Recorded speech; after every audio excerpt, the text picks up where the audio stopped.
When I ask that I may consume something upon my own lust. It's like I'm asking for my own greedy desire. Not because I need something. Mm-hmm. Because if it's something you want, Mm-hmm. God has given you the power to go get wealth. Yeah. He's given you the power to go get anything that you need inside of the earth. Mm-hmm. The earth is the Lord's and the fullness thereof and everything that dwells within it, right? And therefore, because he reigns on high and he is king of both heaven and the owner of this world, there is a ruler that is in this world who we know is to be Satan, but there is nothing that Satan rules over that God doesn't own. Mm-hmm. So what's withheld from you?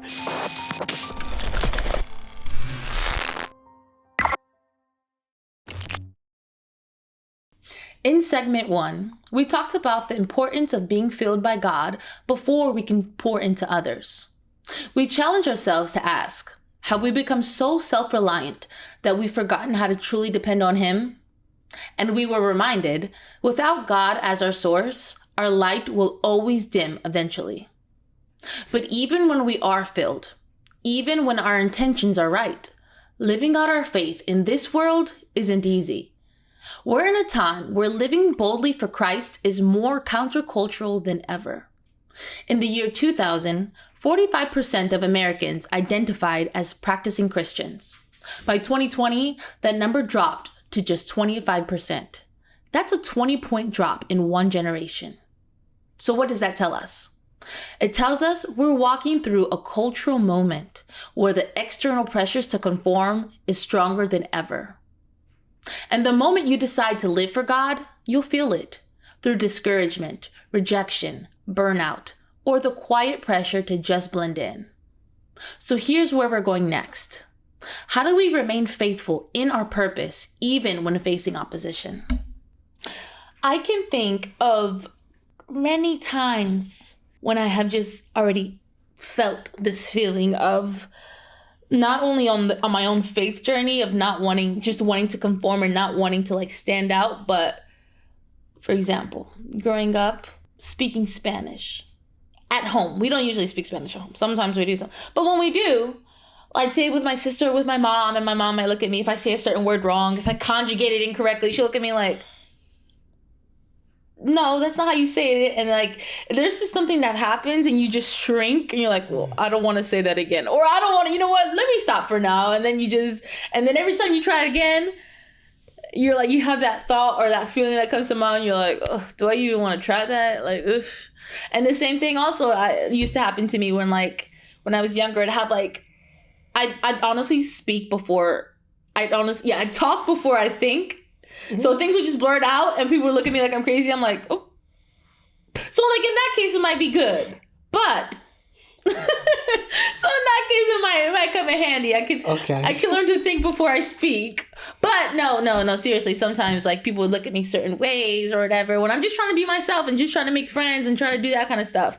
And so there is something that does happen where you kind of shrink back and it's like a feeling that you will always remember.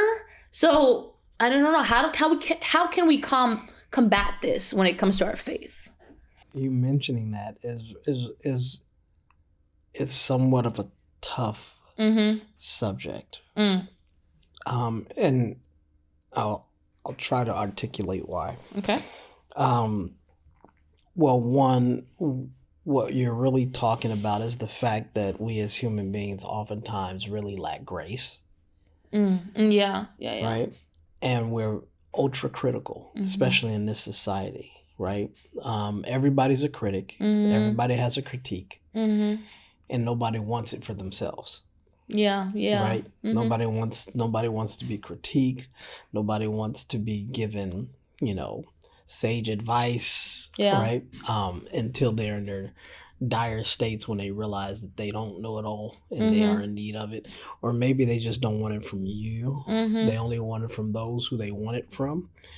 And in this society where everybody's got to be first to being right, or everybody has to prop themselves up in their own mind for their own self-esteem to position themselves in a place where they're better than you.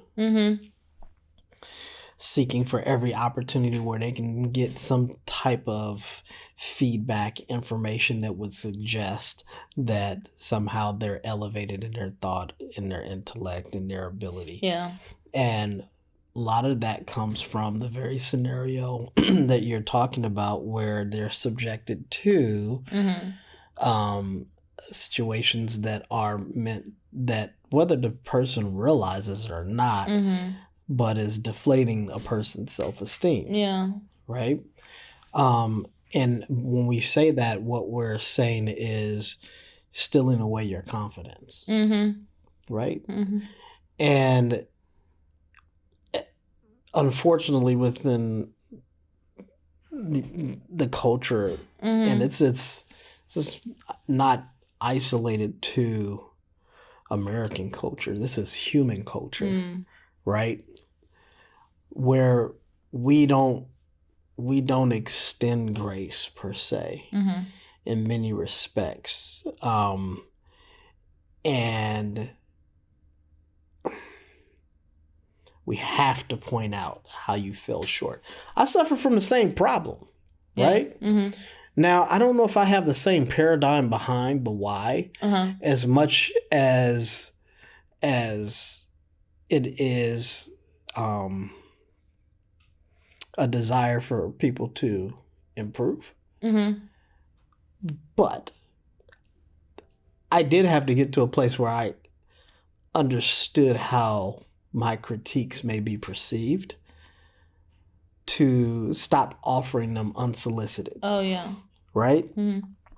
So if you say something the wrong way, like in my household, you know, I would always be correcting everyone. And then they would correct me every once in a while about how you say something, right? Using the word incorrectly and things of that nature. Now, I'm not talking about stuff like ain't, but, you know, there was a time where you make sure it's clear you understand how to use the word isn't. Yeah.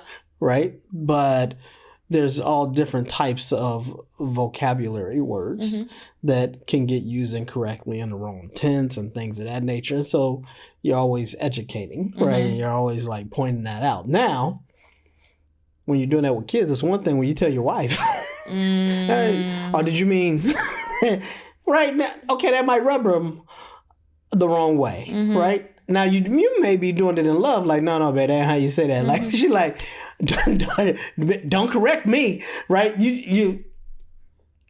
So there's a whole lot of husbands I'm getting in trouble right now. So then you kind of learn, like, okay, everybody don't want your critique, because some people do it to the point that it's annoying. And in that regard, you learn that, okay, you know, maybe unless they ask, is it the end of the world that I pointed out? Now, you may be OCD to where it may drive you crazy. You know, one of the things that may drive a person crazy, especially if they are engaged in this type of a space where they do media and things of that nature, are the various different fillers that people use while doing something like this, or in a presentation at a podium, and the person's nerves takes over them. Yeah. And they're not exactly well groomed or refined in their speech. And so they do things like and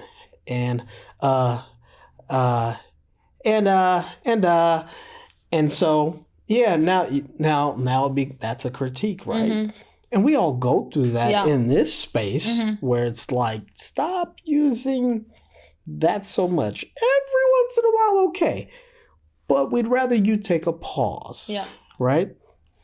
So there are things that need to be critiqued for our growth, but we're not often open to it because it's treated in many contexts like a blemish on us, like a flaw.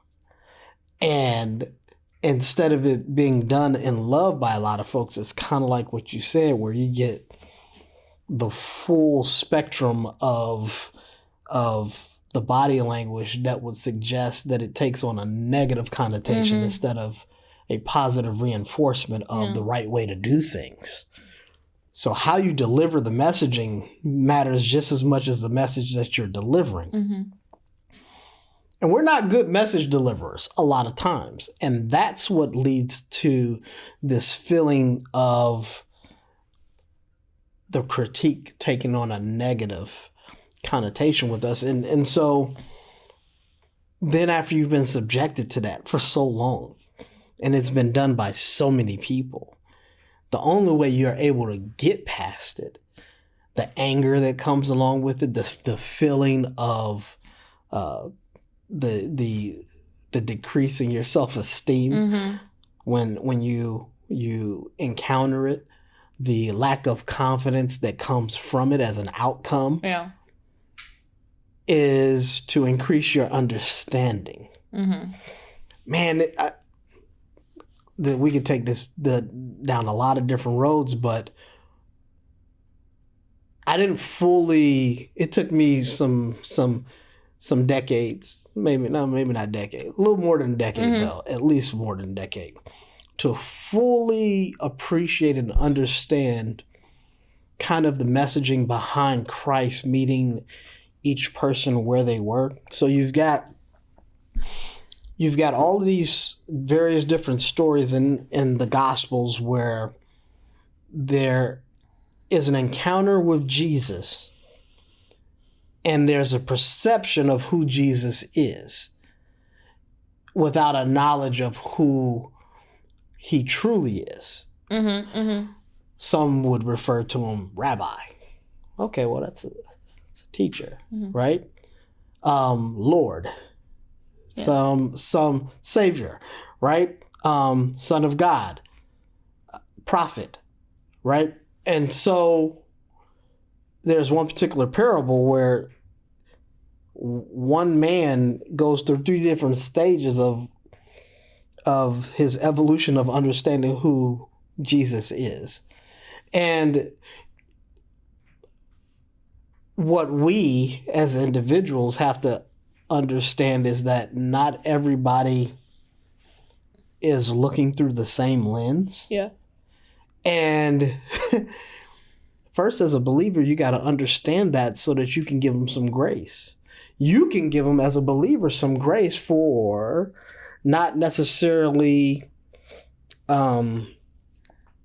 having the degree of grace themselves to extend.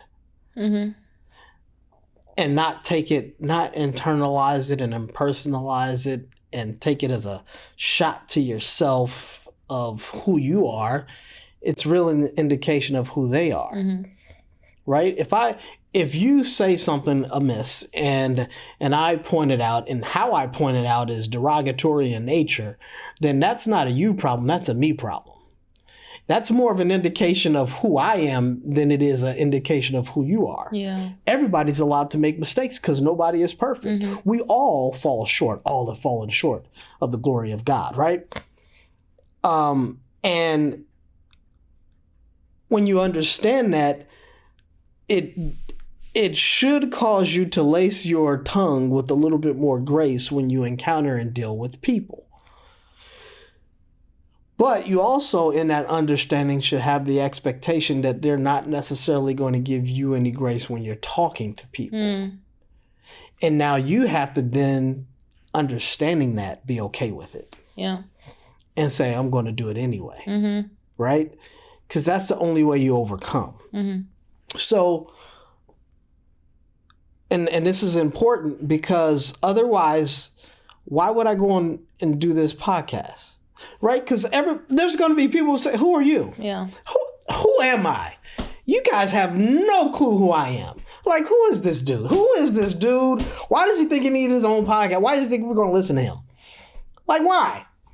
And then, for that matter, the people that know you, dude, that's mighty big of you to think somebody's going to listen to you.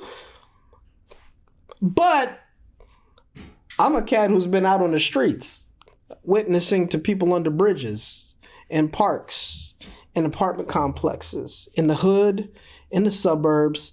I've been all around. I'm that dude. And you may not know me, and that's okay. But far be it from me to stop doing what God has called me to do. And what I've done is well documented. But far be it from me to stop doing what God called me to do because you don't think I should do it. Yeah. Like, who are you? While you're asking me who I am, ask yourself, who are you to even ask me that question? And that's the mentality we got to start moving forward with. And stop worrying about what other people gonna say, because you're not called to the people that don't want you. You're called to the ones who do want to hear from you. Yeah. There's a ton of people that are in need of hearing this message. They're trying to figure out how to overcome this stuff. And guess what? Stop worrying about what everybody thinks. But how do I do? Sometimes you just gotta do to get over. And in many respects, that's the only way you do overcome, right? Is by doing. Gabby, why are you on the show? What makes you think that you should be the host of the show? You didn't go to school for journalism, blah, blah, blah, blah, blah. Hey, guess what? The opportunity came to me. Think I'm going to take it. Yep. Because the reason the opportunity may not have come to you is because maybe that's not where God had you, but they had them there. Far be it for you to say, to poo-poo the opportunity. Yeah. Because maybe you don't feel qualified. And so there are going to be folks that are going to say, well, you don't have all of these degrees and accolades and background and stuff of that nature. Neither did Peter. Neither did John. And yet we are still reading about them today. They were fishermen. So be careful who you ridicule about and you try to pre-qualify whether or not you should be able to hear from them. Be careful of that. And for those of you who struggle with whether or not I should get out there, get out there. Because at the end of the day, you go help somebody. You ain't gonna help everybody, but you go help somebody. And that's all that matters. The somebodies that you can help, not the ones that you can't. Yeah. And when you adopt that as your paradigm, then what everybody else says doesn't matter. And especially the ones that are close to you, because that's Jesus. We're talking about Jesus. And this is why I love to have the history of what Jesus went through. Because as he stated, no prophet is accepted in his own town. They threw Jesus out of his own. We're talking about the Messiah. They threw him out. Ooh, how much more they gonna do to you? Stop worrying about what people gonna say. Stop worrying about the fact that maybe you're not a pastor at a church. Pastors aren't the only ones that deliver the word. They got these things called evangelists. They got these things called teachers. They got these things called, apostles, prophets. I mean, the reality is everybody's going to try to place you in a box, and they can do that only if you let them. But the objective is to get the word out. Don't let people's prescriptions and their ideologies of what you should be bound you so that you're not doing what God called you to be. Yeah. So I live boundless in regards to what people think of me. And I'm going to do what I need to do, what I hear God telling me to do, in spite of what you may say. And if you can't receive me, if you got something to say about how I said it, he used the word ain't. Oh my gosh, he's just not articulate enough. That's fine. It's not for you. Yeah. But it's for somebody. And I'm going to focus on the somebodies that it's for and not the somebodies that it's not. So we were just focusing on external pressures, obstacles that come from others in our lives. But now I think I want to focus on external pressures. You hungry? External pressures, there you go, that come from outside things, more so, like burnout that comes. Burnout, and then Okay. You become distant from God and stuck in sin, and like it's like a cycle that happens. You just go down it, and like so. This is like nothing of anyone. Like I said, no other person has affected you, but these are things that I don't know. That one's kind of a little broader, in scope, because there's so many external pressures that you. At the end of the day, what you're really honing in on is things that can influence your life that are outside of your control. Yeah. Right? And then that usually takes us back to a paradigm of controlling what you can control. Yeah. Right? But you also have to be mindful and aware of what's within your control. And if you're a youth, if you're a child, there's if you're a dependent, there's only so much you can do. There's only so much control you have over your own life. Yeah. Right? And as a teenager, or, we'll just say as an adolescent, right? You're kind of at the mercy of your parents or your guardian, whichever one, you may have in your life. And that's both, by natural law and spiritual law. It's like, oh, God. But, the beauty of that is at some point you become adult age. And by law and by natural law and spiritual law, you have, certain rights that are afforded you. That being said, once you become an adult, then you don't get to use the excuse that you're under the thumb of your parents or your guardians anymore. Now you get to go live life. Now you get to find out how life comes at you so fast. And all of the different things that you'll be exposed to that you'll have to figure out and navigate. Things that you won't necessarily have control over. You can go look for a job, but you ain't got any control over somebody giving you a job.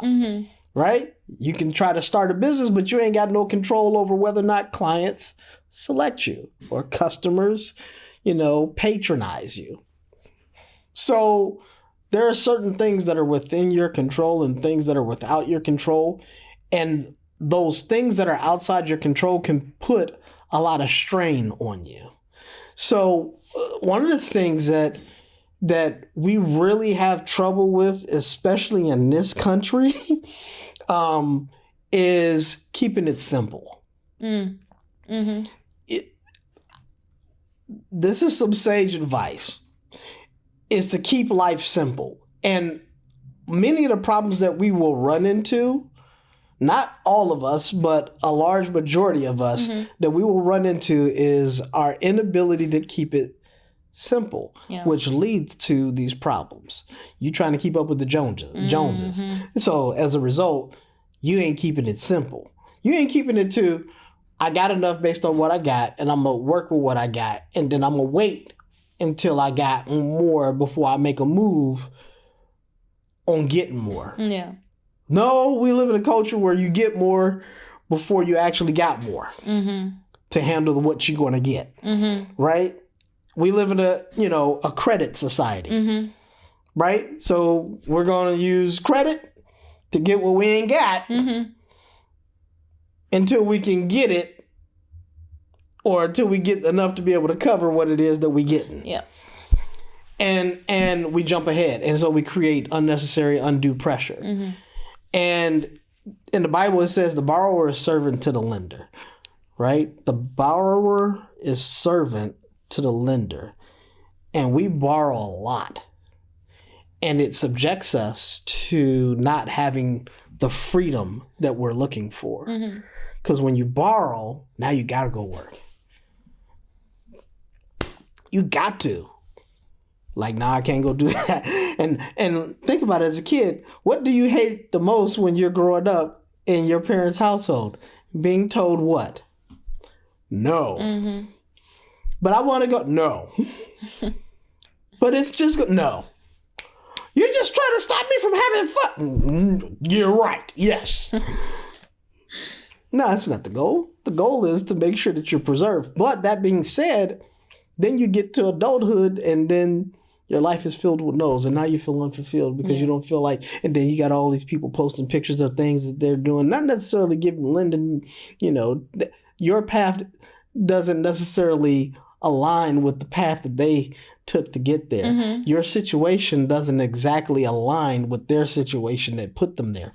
And then you get into all of this comparison and measuring of yourself against what it is that you see. Now you're not content because your life isn't what you see. Mm-hmm. Right? And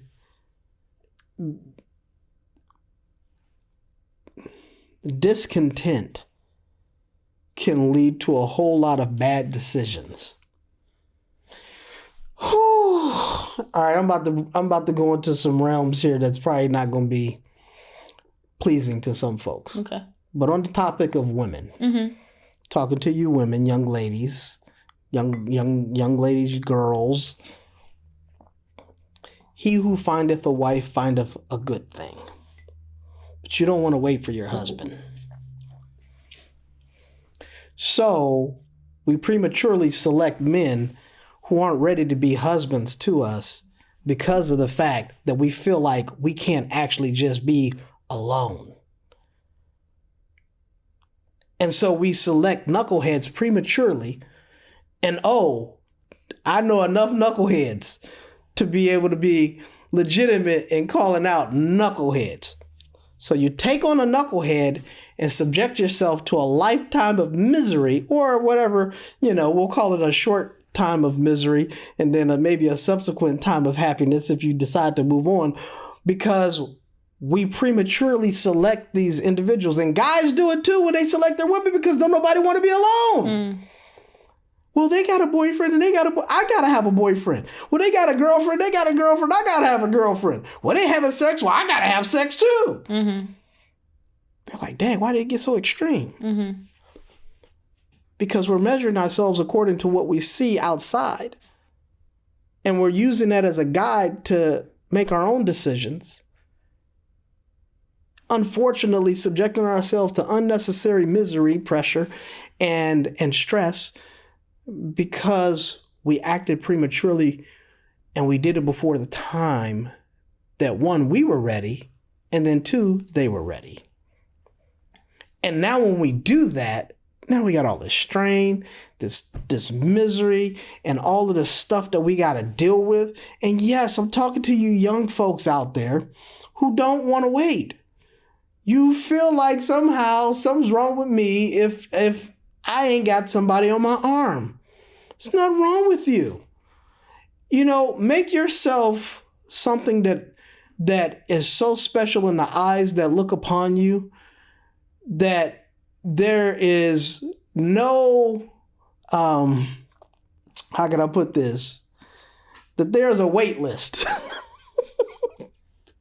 right? Mm-hmm. That you got a pool of folks that you can just select from because everybody sees you as that valuable, right? Most of us aren't willing to allow ourselves to get to that place to where we have the pick. That very same paradigm should apply to how you walk your career out. Mm-hmm. Hear me when I speak this. You're not content to stay in the job that you're at and actually learn enough to actually be valued within the industry that you're in to the extent that you can demand the dollars that you want because of the knowledge that you have, the knowledge that you never seem to acquire because you never stick around long enough to learn anything. Rewind that back and then figure that out. You want to be in a position to where you've got so many suitors coming at you to try to obtain your talents because of the value that you bring to the table, because of the knowledge and experience that you've acquired, that you can demand almost anything that you want when it comes to compensation simply because of what you bring to the table. But you never let yourself get there. And so you find yourself hopping from one position to the next position, never really fully solidifying yourself in any particular industry at any particular time, to the extent that nobody wants you by the time you're 40. Mm.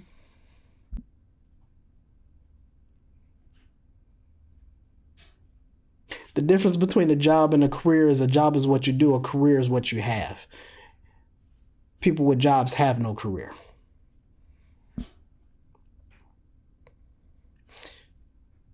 A career is something that you built on. It's got building blocks. It's got a foundation that you built upon over time. And as a result, those building blocks build you up to a certain place to where now you can demand certain things, but it takes a whole lot of patience and grinding and trying to learn and understand before you get to that place where you can demand what it is that you're looking for.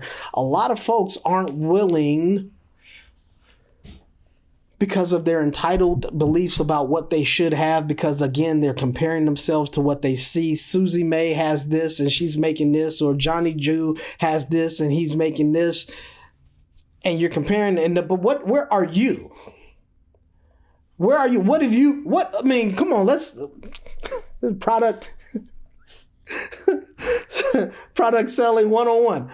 How are you differentiating yourself from the rest of the competition that's out there? What's really so special about you? What is it that you know that 50 other people within your same geographical location don't know? Mm-hmm. If there's nothing that's really distinct about you, then what makes you think that you can demand, I should just be, what, because I have a degree and this, that, and the other? Well, guess what? I can throw a stone and hit 50 people in the head with a degree. Degree means nothing. What can you do? Mm-hmm. I deal with people all the time that's got multiple degrees, can't do anything. Mm. This is not people that I currently work with. So for those of you who may watch this, like, oh, so you're saying I know nothing? I didn't point you out. But there's just this reality, man. We're not willing to wait. We're not willing to put in the effort. We're not willing to put in the time. We don't have the patience to actually grow to who we're called to be, so that we're not dealing with this stuff. Yeah. And so the outside pressure that comes along is a pressure that we essentially create. Mm-hmm. Control what you can control. And you know what you can control? Your appetites. Control your desires, your attitude, your perception of things. Because maybe the problem is not external. Maybe the problem is internal. Maybe the problem is the way you think. Maybe the problem is your attitude. Maybe the problem is your paradigm. Maybe if you fix that, everything else will fall into place. Mm-hmm. I was just thinking how I often feel like I take offense to things when other people, like, I feel like I take offense too easily. Like, I take it personal, even though I'm like how you said earlier, sometimes it's not you, it's them. But I feel like it's me, like as a server, like, I'm greeting a certain table with like the same energy I give another table. They loved me. I'm like, great. So I'm going to do the same. And they're just cut and dry with me. Or I'm like, oh. That's not a you problem. They got an issue. Exactly. So I've learned that after a while. But like, even now, like with speaking with some people, like not like serving or anything, not like a guest to server relationship. But like, I actively think about it now. I'm like, just let it go. Yeah, take a deep breath. It's okay. It's not you. It's them. Don't worry. So, but yeah. And you know, to that point, you know, there are none offended in Christ Jesus. We say that, right? Mm-hmm. But there has to be. We have to adopt a paradigm, a mentality that we don't get so worked up, even if people do say bad things about us. Mm-hmm. Like, even if their intent is malicious. Right? Even if their intent is to, you know, demean us, and okay, what there's an old saying, sticks and stones may break my bones, but words never will. Well, you know, that's not necessarily true. Words hurt, but you can control how much it hurts, right? Mm-hmm. Words hurt the most from the ones that you love the most. So if they give you bad words about you, then it really stings. But in general, people, because, I mean, who are they? They don't know you. Yeah. People are going to say stuff about me. I think somebody put out that we were a scam on the internet. Okay, yeah, we're going through all of this because we're a scam. Yeah. Like, well, guess what? Nobody's sending me that type of money for me to say that spending the money that I'm spending on all of this stuff is worthwhile. Yeah. So I must be doing it for other reasons, but I'm a scam. But guess what? I got to be okay with that. And I got to respond in love. I've had people put stuff in comments inside the thing. Guess what? There are going to be people, you know, there's going to be those folks out there. Yeah. And you just gotta be like, okay, it comes with the territory. God love you. I'm gonna pray for you and bless you, and then I'm gonna give you some information, hopefully to educate you, make you see things a little bit differently. But okay, whatever. Because I have to be secure enough myself and who God called me to be and who He said that I am, to not be worried about when you say the thing. You just gotta laugh that stuff off, man. And I've had to learn how to just laugh so much stuff off, but I get it. I was there. I was younger. And younger, not in the sense of my age, but my maturity. And I remember the days where things would just rub you the wrong way. And yeah, you got to learn. It's only through the washing of the water of the word. I done had to wash a whole lot of bad thoughts, paradigms, and false principles out of my life so that I could function with people. Yeah. Because people are going to, look, guess what? You're going into a world where everybody don't believe. So they don't abide by the same rules and laws that you do. Yeah. So you're going to encounter people that are going to be like, I want to get that guy fired. You're going to encounter people, I don't like them. For no good reason. You haven't done anything. I just don't like them. Some people are not going to like you. Some women are going to look at you and not going to like you because they think you're pretty. That's a them problem, not a you problem. Yeah. Some people are not going to like us because of the color of your skin. That's a them problem, not a me. Yeah. You're not going to like me because of my intellect. That's a you problem. You're not going to like me because of something I have. That's a you problem. I cannot measure my life and how I engage with the world based off of how everybody else thinks. That's a them problem. And I can't let them hold me back from being able to witness to those who are in need of this, who would change their life on the dime. They're like people from Nineveh who just by hearing the word would change their life. So I'm going to keep delivering the word with the anticipation that it's going to hit somebody's ears, go down to their heart, and then roots are going to establish themselves and fruits going to come popping out. That's how I have to move. Cannot be concerned with the rest of the world and what they think. Only with what God thinks. Yeah. Pleasing the Father. Jesus would look unto heaven and would say, I speak not of myself. I speak only what I hear my Father speak. I do only what I see my Father do. And He lets you know it ain't got nothing to do with just me. It's got everything to do with Him. And if we could somehow learn to live like that, we won't be so worried about what other folks think. Yeah. We won't be worried about what other folks go do to us. I don't walk around worried about whether or not somebody go fire me from, if it's a client, if they're going to be fired. I can't worry about that stuff. They're not in control of that. God is. So if they release me, I just take it as, okay, Lord, what we doing next? You must have something really nice laid out for me. So all those things being said, yes, it really does start at home with us, controlling what we can control. When we start to do that, the rest of the external pressures and whatnot, they matter all the less. Yeah. This next question, I think we've hit on this in different contexts in another episode maybe. But the question is, do we believe that our light still shines even in our struggles, or do we think we need to be perfect first? And I think... Yeah. So in different contexts, I think we've hit on parts and pieces of it, but not fully like that. And it just, but today in this conversation, obviously it hits a little harder. But I think about this in terms of my own life and how I've been listening to this running motivation when I've been on the treadmill, and it talks about how it just got me thinking how when you're starting just a faith journey, when you're starting your health and fitness journey, you're I'll start Monday. Oh, I need to meal prep first. And you keep delaying it. You say, oh, wait, I need to get a trainer first. Oh, I need to do this. I have this all in order. And then I can do this. And then I'll be successful in it. But in reality, no. You just have to start and just...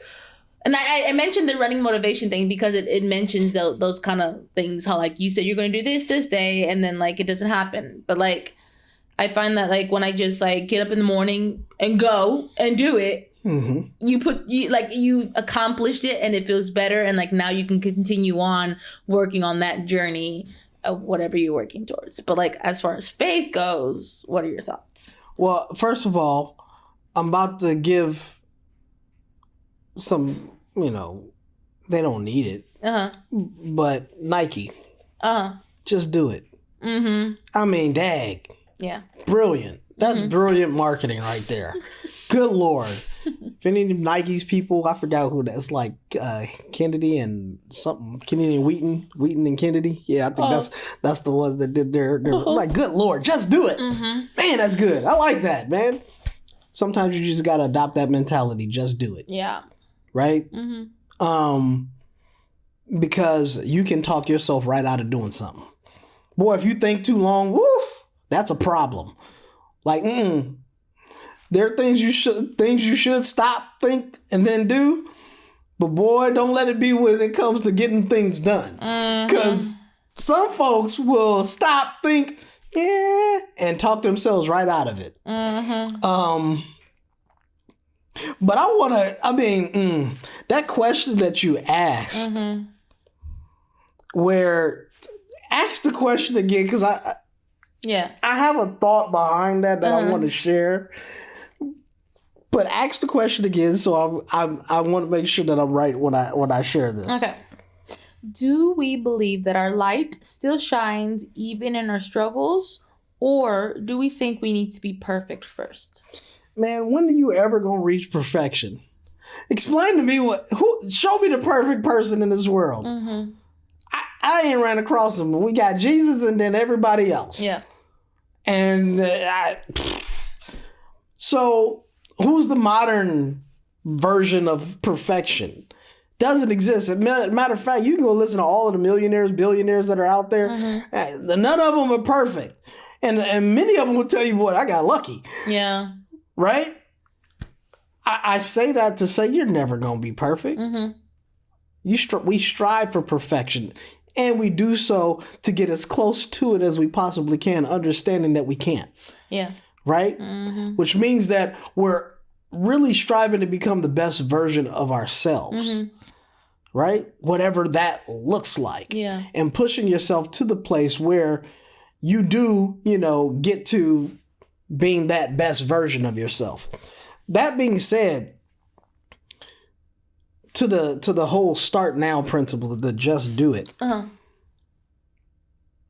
understand the thought of feeling inadequate, right? And there is some credence to the argument of going through the preparation, right? And what I would say, and I used to say this all the time. 1 Timothy 2:15, study to show thyself approved, a workman that needeth not be ashamed, rightly dividing the word of truth. That rightly dividing deals with, if you're going to rightly divide something, you kind of have to have the whole of it, right? And it gives like this picture of, I used to use this analogy, you got a loaf of bread. Yeah. Right? Now, in order to be able to rightly divide it, you need that whole loaf of bread. Now, here's the thing. What does that mean? Well, you need the whole Bible in order to be able to rightly divide it. But there is this reality that you'll never really have the Bible completely, fully understood and locked down. And so stick to the parts that you know. Yeah. And this is what I used to tell folks. What happens is we get ourselves in trouble trying to cover areas that we're not familiar with. You may know addition, subtraction, multiplication, division. You may not have necessarily mastered, the FOIL process. Yeah. Right? Some of y'all like, what's the FOIL process? Okay. Right? There was what was the old acronym? Please excuse my dear Aunt Sally. You remember that one, right? Yep. Yeah. Okay. So she's like, look, PEMDAS. There you go. PEMDAS, right? Parentheses, exponents, multiplication, division, addition, subtraction. And that's how you used to remember. Okay. But there's just this reality that you may not have it all. But that doesn't mean you can't calculate formulas. You can't do basic math. Yeah. It just means you can't do high-level math. Yeah. You may not have algebra 2, trigonometry type, knowledge right now. You may not have calculus down. You may not have physics down. But what you do have is still useful. Mm-hmm. I mean, on average, we don't do algebra, and there's millions of people, billions of people doing basic math every day, exchanging money for, different things. They know how to do addition, subtraction. They know how to do multiplication, division, and they getting by just fine. So you don't necessarily need to, but that just because you know multiplication, division, addition, subtraction doesn't mean that you should be speaking to things like algebraic equations, right? And so the trouble that I find most people getting themselves into is they learn one part of the Bible, and instead of sticking to what they do know at that current time, they allow others to take them outside of what they do know into areas that they don't know. And then they find themselves speaking to those areas that they don't know, but they end up speaking falsely. Yeah. Because they don't know. And I used to drive this point home to the youth all the time. It's so easy. Just say this. I don't know. But to your earlier point, God forbid we don't know something. We take it as like a blemish, a flaw.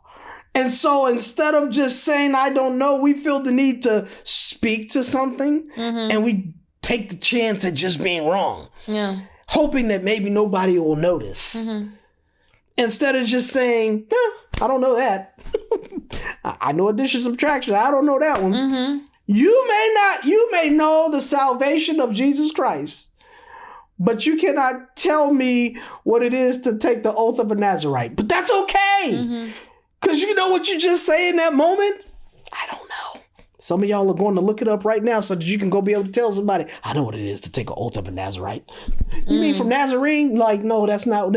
Oh, you mean Nazareth? No, that's not what we're talking about. But instead of doing this, oh yeah, I know that. So that's where Jesus was from. Like, no, that's not exactly what that is, baby. And so that was a very specific thing, right? But you know how people in a conversation, you're talking back and forth with them and they'll say something and you be like, yeah. Like you know what they're talking, you don't got no clue what they're talking about. Just like, no, I don't know what you're talking about. Just say, I don't know. Yeah. You're like, yeah. You know about such and such. Yeah. Now, if I asked you a question, a follow-up question to pull out of you, if you really knew, you're going to be like, all right, I really don't know. Yeah. I was just saying yes so you could continue on because I really wasn't listening to you. I was hoping you was getting done with your conversation. Okay. Y'all know that's y'all. We all been guilty of it. We all been guilty of it.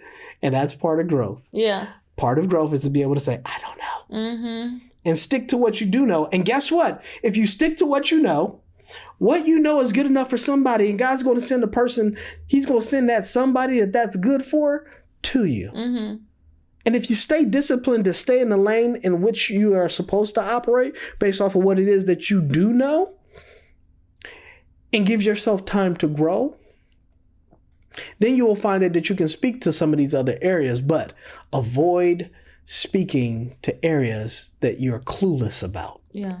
I used to have a rule to myself. If I couldn't point it out to scripture in you, I wasn't going to talk about it. Right?